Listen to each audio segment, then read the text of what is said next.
So, what is somatic experiencing? Well, I talk with a lot of my clients about the fact that your body is the movie projector of your life. And I sit down this week with Betsy Kudlinski, and we talk about just how true that is and how somatic experiencing can be one of the therapeutic modalities that helps really heal and rewire your system. Hi, I'm Adrienne Irizarry. I'm an East Asian medicine practitioner who is passionate about women's health and helping women to live their best lives. My goal is to put you in the driver's seat of your health, offering holistic solutions for a symptom-free life. Statements made in this program are for educational purposes only and not intended as a substitution for medical consultation or advice. We do not claim to diagnose, treat, or cure any diseases. This podcast is inclusive and welcomes all gender identities. The focus of the program is on biological function, and we will use the term women throughout, but it is referencing physiological and social challenges for biology, not identity. Come as you are, I am happy you're here and welcome all performances of identity.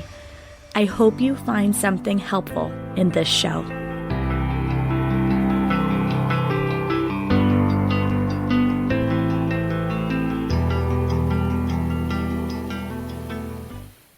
Welcome back to another episode of the Reproductive Rebel podcast. I am overjoyed to be joined today by Betsy Kudlinski.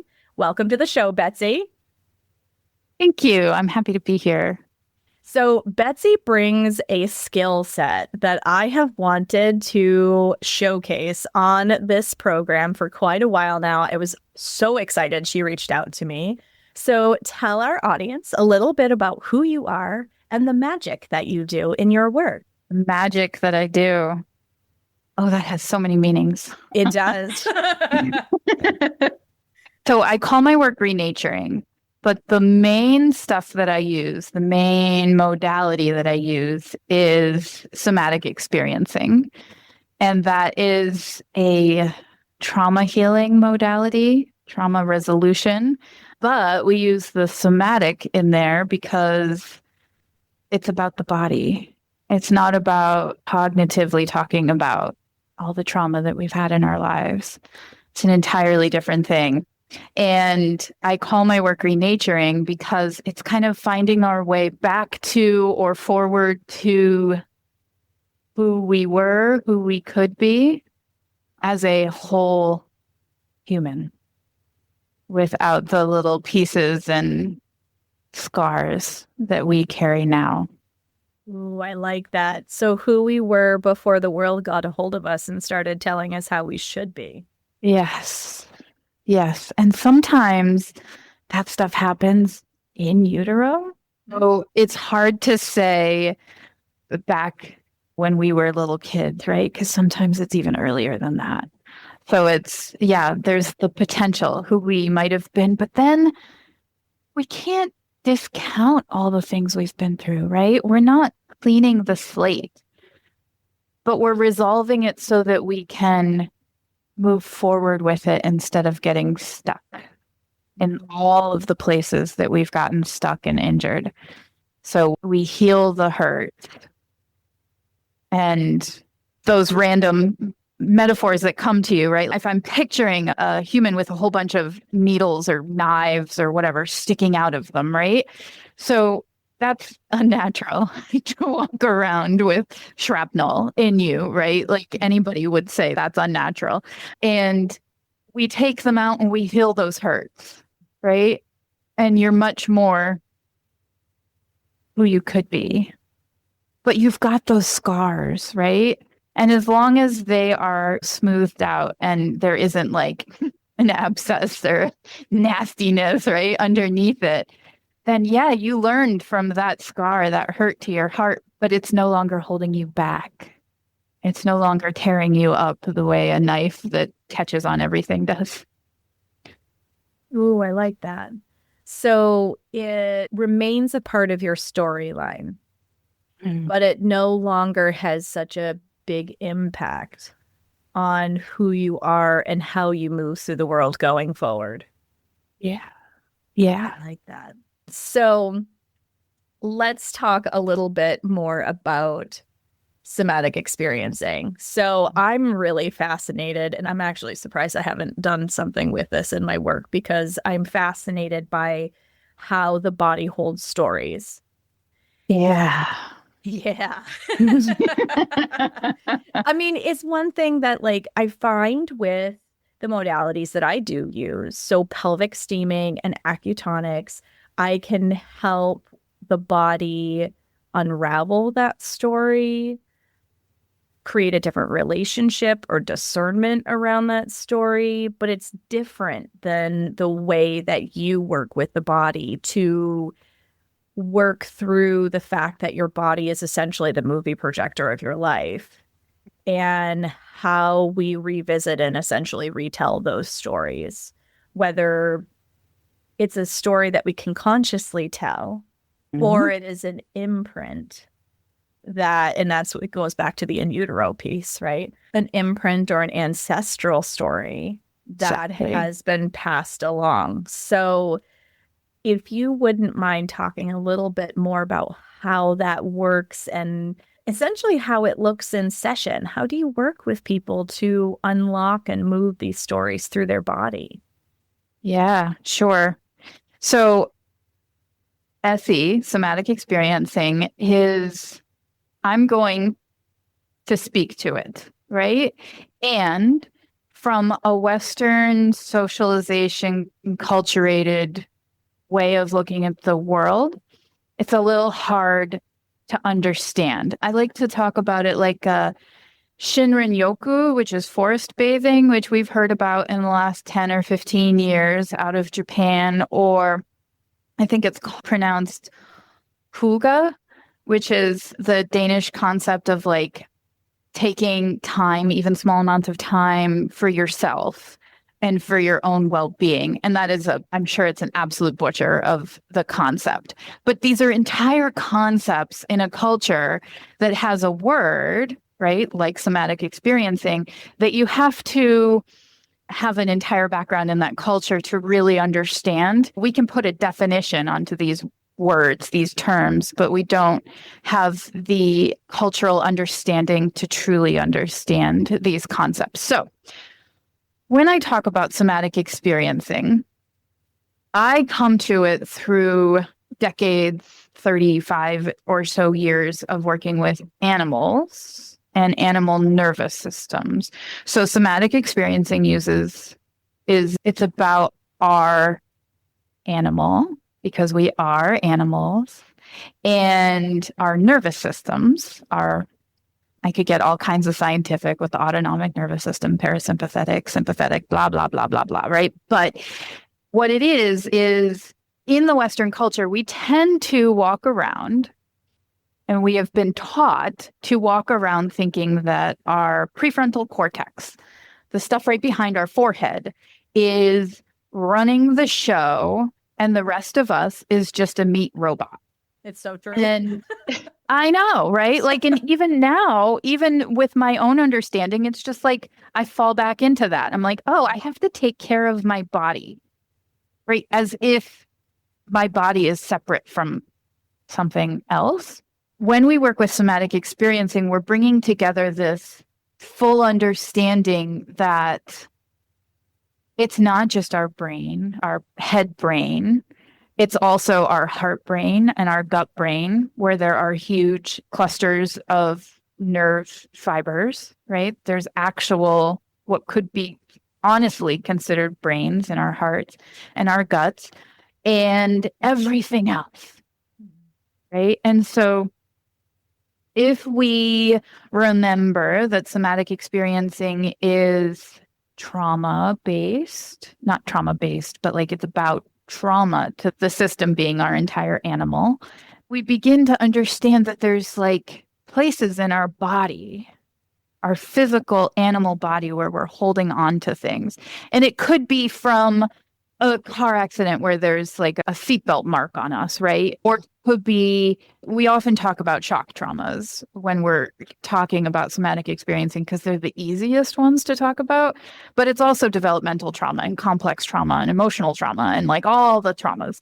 I tend to not differentiate between big T and little t because our body holds it all the same anyway. Period, full stop. Right. And so I'm working with whatever's there. So again, right, I feel like I'm not making any sense because I'm talking about this huge concept, right?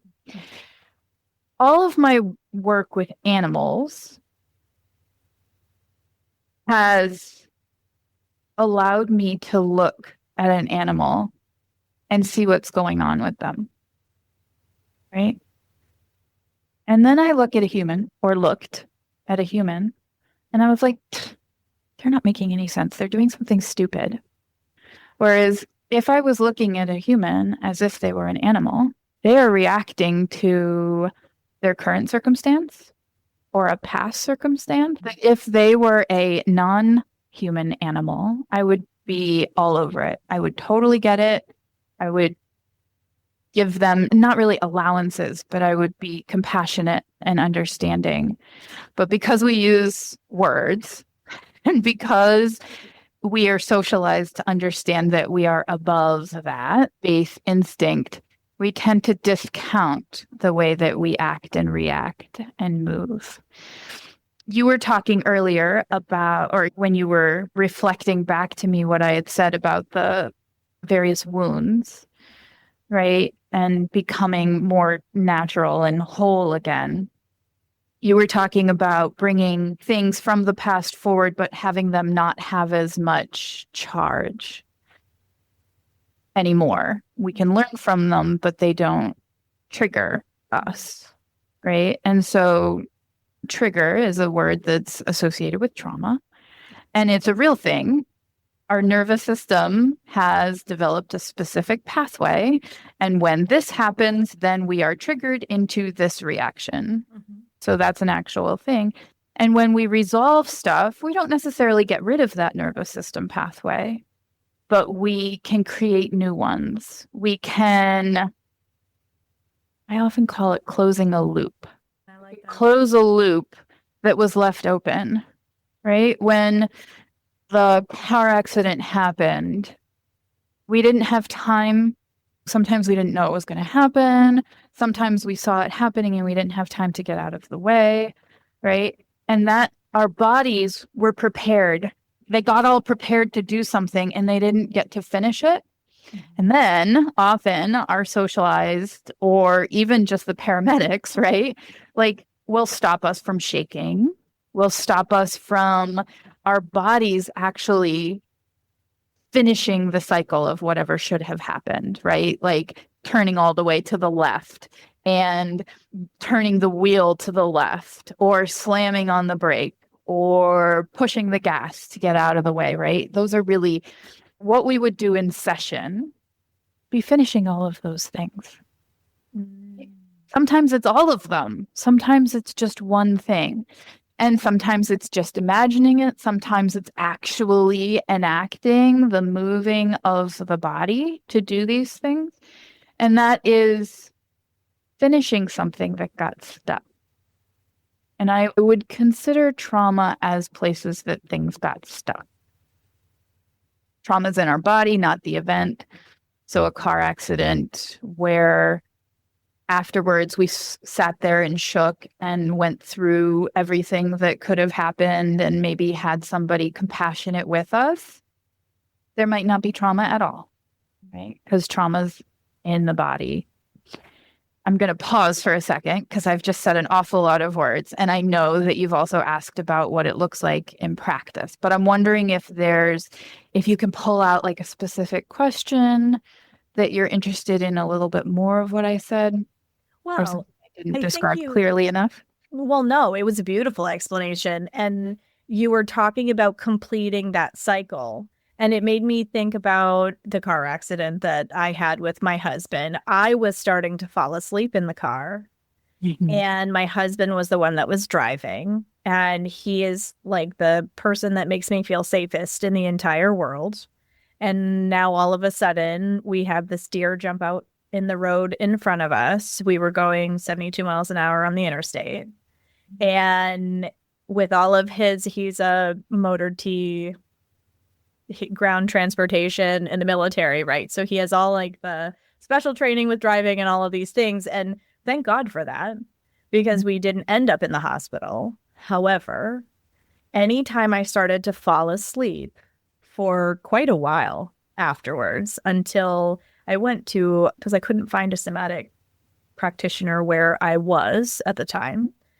And I went to a chiropractor that does network spinal analysis, which retraces some of these pathways. So I had a similar kind of healing experience, but for a long time, you know, that floating feeling when you start to fall asleep? Well, if I was experiencing that floating feeling and I was moving in the car, I would startle myself awake. Of course you would. My husband kept saying, it's okay. Like, you can sleep while we go on this trip. And like every time my body felt that feeling, like I was starting to fall asleep and my body was getting really relaxed, but then the car would make that similar kind of forward and back motion that it did just before we had that accident, I would be startled awake. Sometimes I would, when I would wake up, and he's like, we're okay, babe. It's fine. Right. But he was awake and I wasn't. So like my body was trying to finish that process. I also didn't know if I was pregnant at the time that we had this accident. So like there were kind of multi-layers of stuff that was left there. And it took nervous system work specifically to be able to get me to be a decent passenger in the car again, because I felt very out of control not driving. And I kept telling him, it's not you. I trust you. He's like, you act like you're afraid of me driving a car now. And he internalized that. And I'm like, no, it's not you. You're actually the one person I would have wanted to be driving in that situation. And you saved our lives. We didn't have to go to the hospital that night because you're so good at what you do. But that feeling just lingered in my body for the longest time until I worked through it this way. So this is what was playing in my head as you were talking. We have a lot of imprints like this. It might be a smell, it might be a sensation, it might be something that brings forward, something that hits your system in a hard kind of way. And you're right. They tell you not to shake, you try to calm down, but emotions are energy in motion. And I talk about this in my practice a lot, because women try, because I primarily work with women, they try to bottle past things in their body and not deal with it, which creates a disconnect and a disassociation. But so many women, unfortunately, have also experienced some sort of, I'm going to call it pressure for things to be more physical than they were comfortable with at whatever level that is.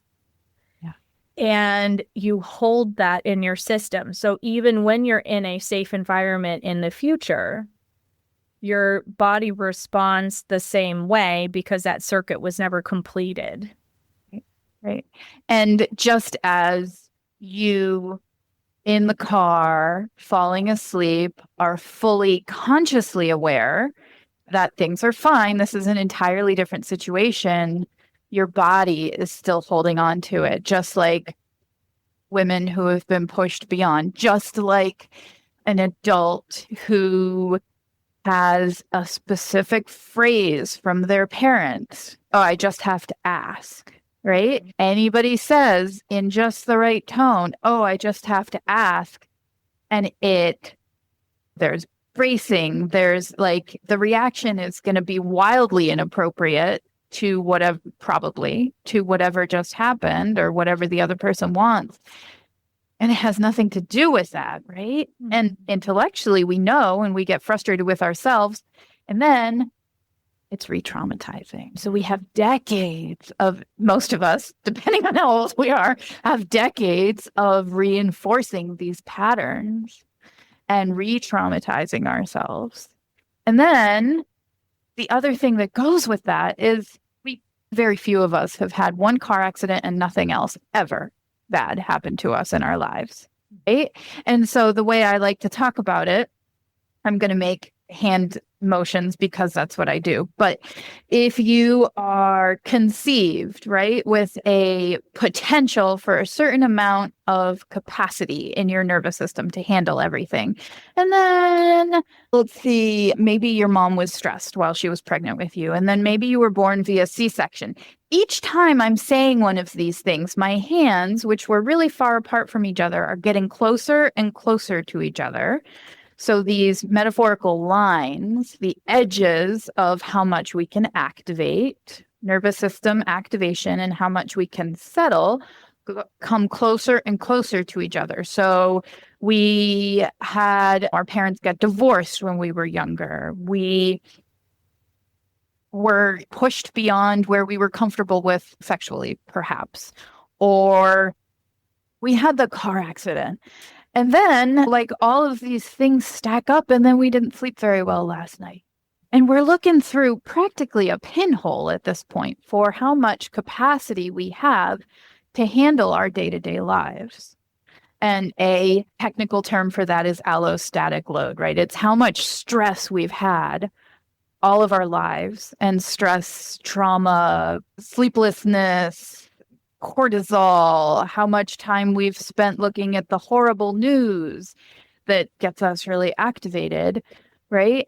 And then it's like we're bouncing around. Then we just get overblown, overwhelmed, frozen. A lot of us spend an awful lot of our lives frozen or in functional freeze. Saying we're frozen makes it seem like we can't do anything. And some of us can. That's potentially, like, I am not a psychotherapist, right? But depression looks an awful lot like freeze, or freeze looks an awful lot like depression in a lot of cases. But functional freeze, we think we're fine.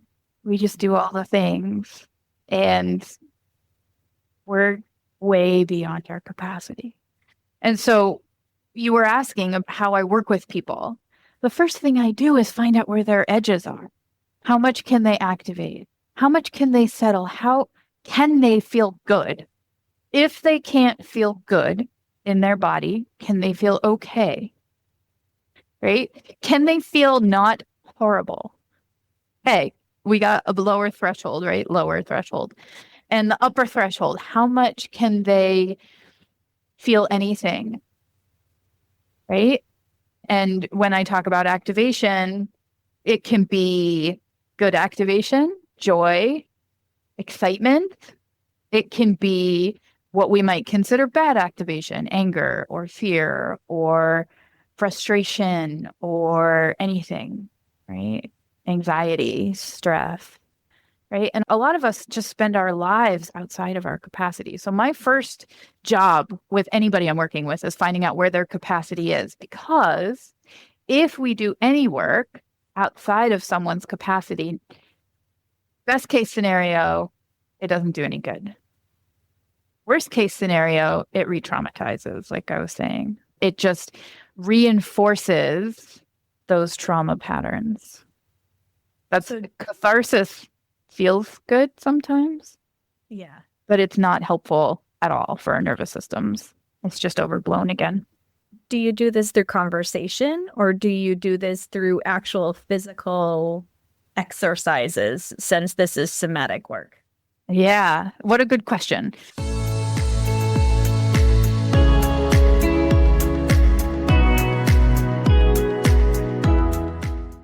And now a word from our Reproductive Rebel sponsor, Embodied Space.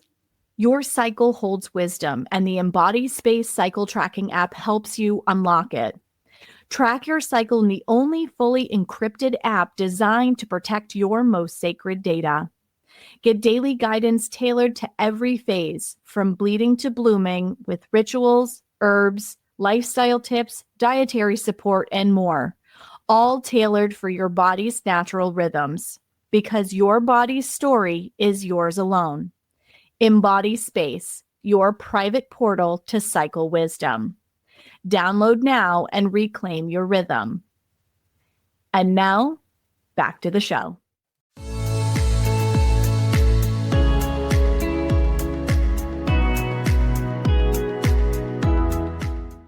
So I personally do most of my work online with individuals and groups. So it looks a lot like conversation. Sometimes it seems a lot like therapy or life coaching. I have a background in life coaching as well, but I'm constantly bringing it back to the body. There's way more space, silence involved. And so I invite, I suggest, I offer that you get a chance to feel what's going on in your body. A lot of us can't get there yet, but I continue to offer, invite, and eventually we get there. And then the body tells us what it needs. And sometimes it feels like magic. Sometimes it feels very woo. And sometimes it's just like our brains can be like, oh, this is from that car accident. But if it's from pre or perinatal trauma, our brain isn't going to remember what this is about. I can't remember the word you were using. My term is implicit instead of explicit. Explicit, we remember, right? There's a specific memory of an event in our brains, right? It's all in our brains. But implicit is something that's held that we don't have like a picture memory of it or a verbal memory of it. Mm-hmm. And so a lot of the stuff that we work with is implicit memories. When it's explicit memories, it's easier for us as Western enculturated folks. So sometimes it does sound a lot like conversation. And remembering that we always work within our capacity. So we only do a little bit at a time. And for some of us, it's a very little bit, and it's exercise. I also talk about like doing sessions or groups with me is like going to the gym. Like this is where you exercise. This is where you're building new muscles. You're building new neuronal pathways, right? And when you leave the gym, you're not working your muscles the same way as you were when you were in the gym, right? And then after a while of going to the gym, those muscles start just taking over and you're holding yourself differently physically because your core is stronger, your shoulders are stronger, your hips are stronger, right? You are holding yourself differently. And that's how it is with the folks that I've worked with, right? Is you go to the gym by coming and seeing me and you gain these new neuronal pathways, and over time, your capacity to feel good and bad expands, and you're able to take things on without getting triggered, right? You're able to handle more stress and activation, whether it's excitement or anxiety. You're able to be in situations that you couldn't before. You're able to fall asleep in a car again. You're able to meditate. A lot of us really can't meditate, and we continue to try, and we put ourselves into freeze or a survival state, right? So we're increasing our nervous system capacity, our window of tolerance or zone of confidence, depending on who you're talking to. And we're resolving implicit and explicit stuff in our body. And it can look like conversation. It can look like guided meditation. I don't call them guided meditation. I call them embodiment exercises because it gets us into our body and moves. Sometimes it is standing up. I have space behind me so that I can stand up with people and we can move around in our space, push on a wall, or feel our feet on the floor. Being able to be grounded is important in some of these exercises for sure. Absolutely. I didn't have that capacity when I first started this. I had no idea what grounding felt like. I was like, what is this grounding that you speak of? Same with boundaries. Mm-hmm. The fuck is a boundary? Excuse me. No, we swear on this show. It is totally fine. Well, I probably should have asked that to begin with. No, I swear for emphasis and clarity on this show. That is totally fine. But it's true. Most of us are like, what the fuck is a boundary? Because all of those things be so porous where we're like, oh, I could take that on. I can take that on. Yeah, I can do that for you. I don't want to upset this person. Yeah. I don't want to let them down. And the boundaries is one of the major things that comes out of this, because if you know where your edges are, they're sacred to you. And that's all boundaries are. But if you don't know where your edges are, you're constantly in overwhelm, you're in functional freeze, you have no boundaries. How can you understand what a boundary is? Mm-hmm. Well, and I've seen in some of my most chronically ill clients that their number one issue is boundaries and being able to exercise them in a way that they feel empowered and they don't like, I see it so much with mothers too, because like we have this whole martyrdom culture around motherhood, right? Like you're supposed to sacrifice yourself on the altar of motherhood in order to be a good mom. And how dare you want to take a bath alone? That's so cringy. That would be a word that my kids would use, cringy.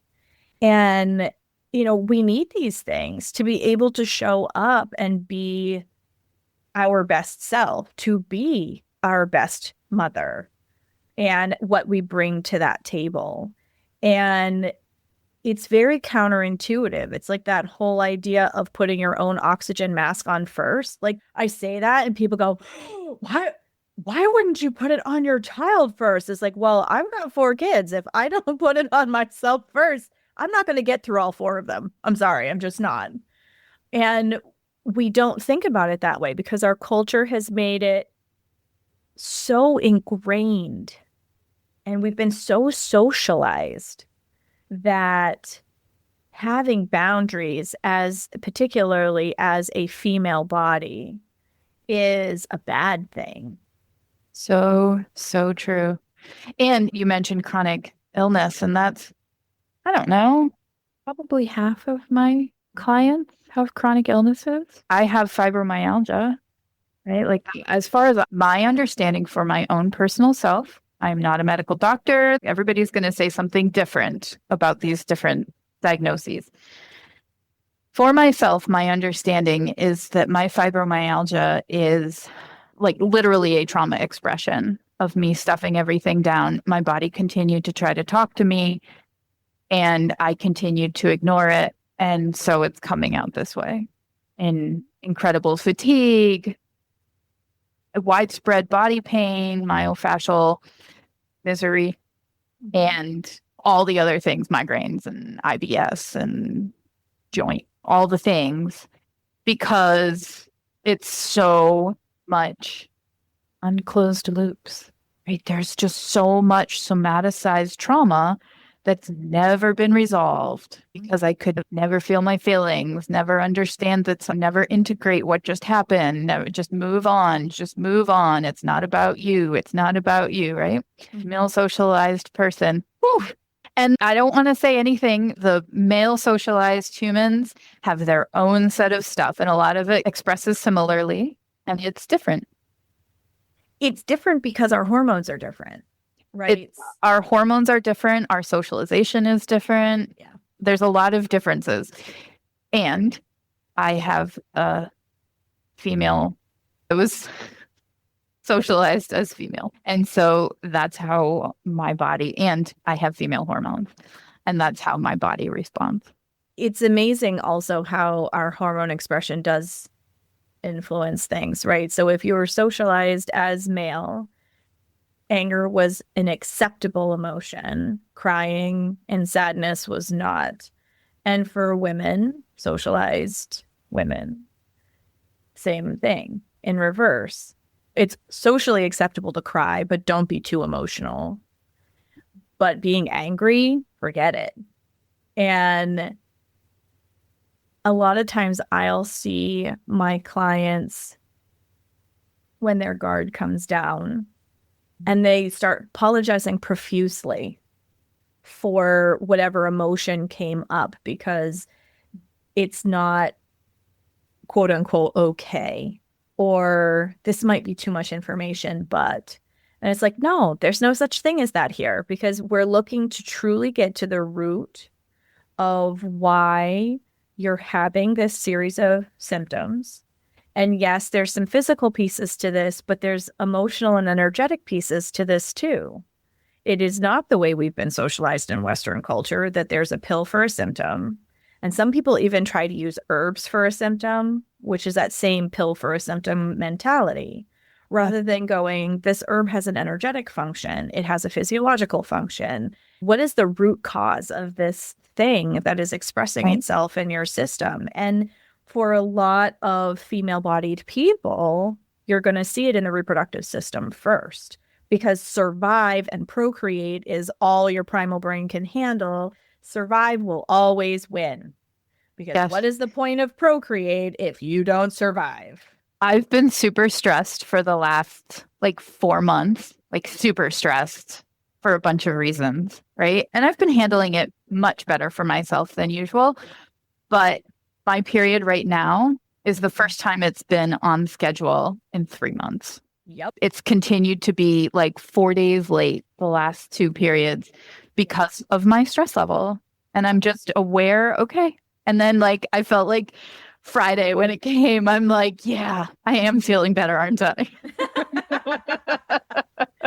Yes, because our body gives us an organic computer printout and says, how have you lived your month this month? You haven't slept enough. You've been too stressed. You've been eating stress for breakfast. How are you managing this? And then at the end of the month, well, the beginning technically of your next month, you finish your hormonal month. And the beginning of the next one, you get this computer printout that goes, so here's what happened during this month. Here's your invitation to maybe do this next one differently. Yep. I feel this deeply. So, spoiler alert, I'm having Betsy back again because I want to talk about how this concept actually dovetails with perimenopause and where we hold these loops in our system for so long. And then we get to perimenopause and people go, what the fuck is happening inside of my body right now? I feel like my emotions are all over the place and my cycles are all over the place. And what is happening? And it has to do with this nervous system piece and where we haven't held these boundaries and we haven't loved ourselves in the intention-filled ways that we've needed to. Right. So we are going to do a whole deep dive into that. So I'm not going to, but spoiler alert, that's coming, guys. So make sure to subscribe and watch for that episode to come out. But I had a mentor earlier on in my life that used to say, our body is the movie projector of our life. And I always loved that concept because I felt like it really embodied the threads, conscious or unconscious, that have been imprinted that we pull through our experience. And sometimes when people have had a trauma in their past, and they think they've done all the therapies, and I'm not knocking therapy. Oh, no. Every modality out there has a place as far as I'm concerned. 100%. 100%. But they think, well, I've done years of therapy. I should be over it by now. Right? See, that laugh is my expression of this too, because a lot of times I find that my clients that do have the conversation and they're doing something to physically work through this in their nervous system, which is these exercises that Betsy's talking about. This is why I wanted to have her on the show, because there are so many people out there that go, yeah, I've done therapy. It didn't really work for me. Well, it's not that it didn't work. It's that it only addressed a piece of the whole puzzle. And the whole puzzle is the fact that you have this intellectual expression and you have a nervous system expression. And it's kind of like when you go to a Western doctor and one person handles your ears, nose, and throat, and one person handles your reproductive organs, and one person handles breastfeeding, because for some reason, the person that handles the baby coming out can't handle the breastfeeding part, which boggles my brain. But it's all part of the same experience of postpartum, yet we're talking about separate professionals and you have to have a whole care team, which you need a whole care team anyway. But when you're really, truly I need to get to the root of the fact that this experience is hanging me up. Because I have clients that come in like that and they're like, I know that I have a thing or a series of things. And I usually see it when it comes to fertility. right? Because remember, survive and procreate. Survive is stuck in the on position. So fertility ain't happening. That's usually where I see it. Probably the loudest and strongest. Yeah. Is that there's something being held in that part of their body that is triggering survive. Yeah. So the procreate doesn't happen, or it doesn't happen successfully. Yeah. So this is why, again, I really wanted to have Betsy on the show, because I feel like when people are doing the therapy, I think it's important to have somebody to talk to. Absolutely. But I also think that having somebody to physically work through this, to move what is stuck in your nervous system. So Chinese medicine would look at it as a qi stagnation. Your energy is stuck. And there's a touch component of SE. I can do it virtually, right? Like I could touch you, Adrienne, even though we're a lot closer than we thought we were. But I work with people in the Netherlands and I put my hands on them, and it's not transferring energy. It's holding the container for the body to do what it needs to do. And you can also find SE practitioners. I do it like I said, most of my practice is online, but I do work in person and I have a massage table, and it's just an extension. My presence holds a container and my hands can hold a slightly more concentrated container for your body to close the loop. I love that. It's the whole, from my sound healing background, it's entrainment, resonance, and frequency. Yeah. Yeah. Right. And co-regulation, right? Like I co-regulation and entrainment. And when I run groups, 3-4 meetings of the same group of humans becomes a group nervous system. Yes. And then you have a different container that is exponentially greater than the sum of its parts. And that's why I run groups, is because it's, again, magical.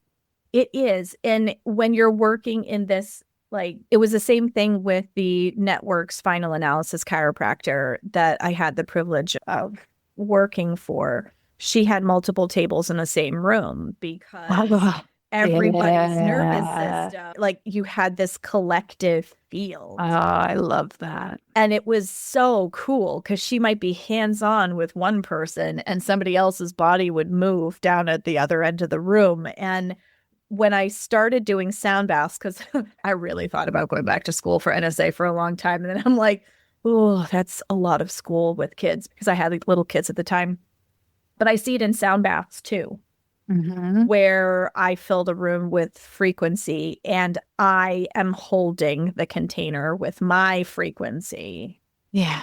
And the magic that comes out of that. Like, I use like acutonics hand chimes, and I'll use certain frequencies and combinations of frequencies to create movement. And like, I had one group, the person organizing it said, we don't communicate very well. Is there any thread that you can pull in around communication? I was like, hell yeah, here we go. We're going to bring Mercury into this, right? So I had like Mercury and Venus, so communication out of love, right? And then I had Mercury and Hygeia, communication at the highest, purest resonance level. And there were other things in it too, but like, those were just a couple of the combinations that I put into it. And we got all done. And like, they collectively like sighed at the same time, like, which was so cool. And then they all sat up at the end, and instantly the one who was allegedly the hardest communicator in the whole room was the one that first started talking and started unpacking like childhood stuff and all of this lived experience stuff. And other people chimed in, and it ended up being this absolutely magical container for people to communicate in. I think we sat there for like almost 2 hours, which I was like, I'm just going to hold the space and let you heal, do what you need to do. And it sounds like that's what happens in your sessions also when you work with groups. Yeah, it is. It's amazing. People just come out of it. Most of my groups are resilience groups, but I also have like a learning one where we learn about the nervous system and somatic experiencing and renaturing. And then I have other groups where it's just connection, entrainment, co-regulation. But the resilience ones are like, hey, we're going to talk about hard stuff, but first we're going to feel okay. And then when we talk about the hard stuff, we'll keep feeling okay. And then you have this embodied memory, like an implicit memory that it can be okay to be talking about politics, talking about climate change or collapse or being in community. I love that. I love that. So I could just like pick your brain about this for so long because I love this work. And I think that it's something that desperately needs to be tapped into more because any one modality, we're only doing part of the work. And what you said about shaking really struck me because it's how our nervous system works some of that energy through. So again, coming back to that idea of chi stagnation, right? Energy gets stuck in your system and it needs to move. And Qigong has this concept of shaking leaf, where you shiver almost like a leaf on a tree with a little bit of a wind. And in any sort of a stressful situation, like my kids laugh at me at this point because like I'll just like start to shiver and they're like, oh God, mom's got the twitches. And I'm just like, I'm doing this so that I can maintain my composure and not yell, because parenting teens is a challenge for anyone listening who has them. It is definitely an experience in and of itself. And being able to shake and move that kind of energy that you can feel getting pent up and being bottled in your system, you're able to come at whatever that challenge is with a completely different energy, hold space differently. And it's one of the things that I have found, particularly, I have a blended family. My older three are all teenagers now, and my older two I adopted from my husband's previous marriage. My youngest in that three was from my previous marriage. My husband and I just had a little guy. He's 7 months old now, but because people are going to look at this and go, but I thought you had a baby. So yeah, this is the configuration of my family. And dealing with the tougher teen stuff, because teens are much harder to parent than little kids. Little kids are very straightforward. I have a need, please fill my need. Right. And when you get to the teenage stuff, it's like technology makes parenting teens so much harder. But, you know, if you come at tough conversations and tough situations with frustration and anger, they just shut down and they don't listen to you. Yeah. But if you can get that stuck energy out of your system, it's amazing how their communication with you will change, because you're literally holding the container differently, because they can feel what's going on in your field. If you're irritated, they can feel it. Even if you don't sound irritated, they can feel that energy. Oh, yeah.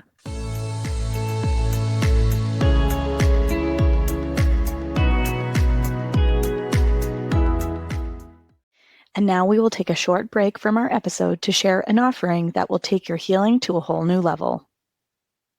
How would it feel to stress less, feel more spaciousness in your body, all while reducing physical symptoms? I can tell you from personal experience, it's one of the most empowering and freeing experiences one can have. Rebel Remembered is a year-long journey using goddess archetypes, body wisdom, and ancient modalities to bring a level of health to your body unlike anything else. As a Chinese medicine practitioner, it has always been clear to me that the emotional body is at the root of physical symptoms in the body. This program is truly holistic, addressing physical symptoms by exploring spiritual and emotional themes, much like this episode. This opportunity only opens once a year, so be sure to get on the waiting list for when enrollment opens this fall. The link is in the show notes. And now, back to the show.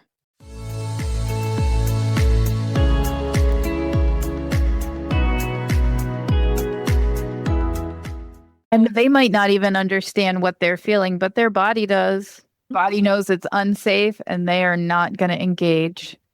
But if you are engaged You said earlier, like motion, energy needs to stay in motion, right? And when we freeze up, so often irritation, anger, stress, fear of not doing it right, right? We freeze up and we speak from a place of stuck energy. They're going to feel that and they're going to get stuck too. They're just going to check out and be like, this ain't safe. When my kids were younger, I used to get them to actually like shake and shiver and be able to like move the things. And I'm like, okay, now let's talk about it, right? Now they just look at me like, Mom, you're a weird woo. Like, I don't know what you're talking about. Maybe someday they will come to appreciate it when they have their own kids. But it really is powerful when you change the frequency that you're walking into a situation with. So somatic experiencing is so powerful, not only in how you are able to meet challenges and have the capacity for resilience, for being able, because I'm just thinking about it as a parent, right? And there's a lot of people listening to this that are parents, but whether you're a business owner, you're a parent, or you're just like juggling way too many hats, like it all feels the same in your nervous system, like you're being chased by a saber-toothed tiger. And it doesn't matter whether you can actually see the tiger behind you. There's a meme that I think is funny about something about finding your motivation or your motivation finding you, and it's a dude on a bicycle and he's being chased by a bear. Like that's like what your nervous system does when you have 100 unanswered emails in your inbox, right? It can't tell the difference. It just goes, survive, damn it. And like you do the best you can to survive. But, in those challenging situations, being able to hold that frequency at a much lower, less loud decibel, people in that conflict situation feel that difference as well. Yeah.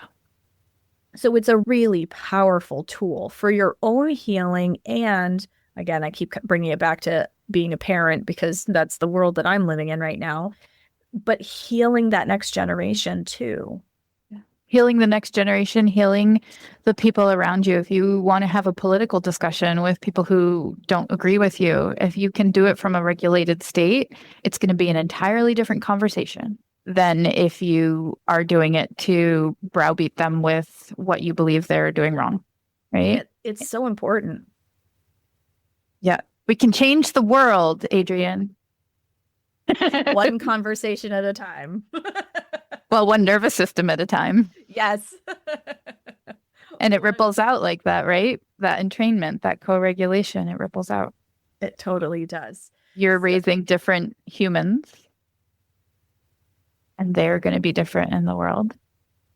Well, and it's been interesting to see in my own household too, because I didn't have a biological hand in the development for the first couple of years, birth through age 3 with one of them and birth through age 5 with the other.